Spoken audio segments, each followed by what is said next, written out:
वक्फ संपत्तियों के प्रबंधन और उसे अधिक पारदर्शी और उत्तरदायी बनाने वाला वक्फ संशोधन कानून 8 अप्रैल को पूरे देश में लागू कर दिया गया था।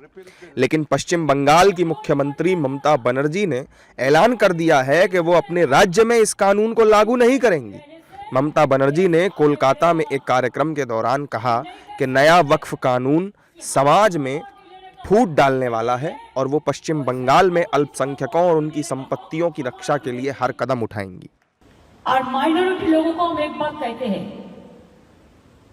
देखिए आप लोगों को दिल में दुख हुआ है वॉका प्रॉपर्टी के लेके, आप भरोसा रखिए बंगाल में ऐसा कुछ नहीं होगा जिसमें कोई डिवाइड एंड रूल होगा।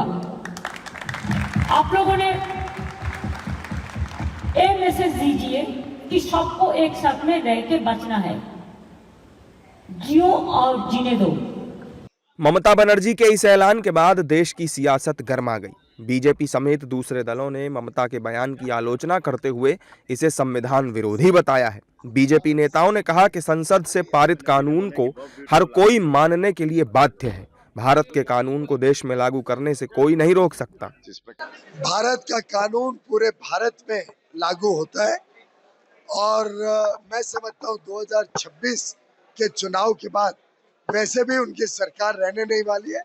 भाजपा की सरकार बंगाल में भी हिंदुओं को न्याय दिलाएगी, वहीं मुसलमानों के भी हितों की रक्षा करेगी। और वक्फ कानून में जो बदलाव किया जा रहा है, ये पचपन्ना गरीब मुसलमानों के उज्जवल भविष्य के लिए किया जा रहा है और बंगाल के मुसलमान भी इस बात को भली भांति समझेंगे और भारतीय जनता पार्टी को समर्थन देके तृणमूल कांग्रेस और ममता बनर्जी की सरकार को उखाड़ बाहर फेंक देंगे। वक्फ बिल देश में लागू हो चुका है। ममता बनर्जी बेवजह बेतुकी भ्रम पैदा करने वाली बातें कर रहे हैं। देश संघीय ढांचे से चलता है, देश कॉन्स्टिट्यूशन से चलता है, देश की पार्लियामेंट सबसे बड़ी एम्पावर्ड पंचायत है, उसमें ये पास हुआ है और देश में लागू हो चुका है। ममता बनर्जी आज ये भारत की नई जिन्ना बनकर उभरी है और टीएमसी वही रोल अदा कर रही है जो देश की आजादी से पहले मुस्लिम लीग कर रही थी।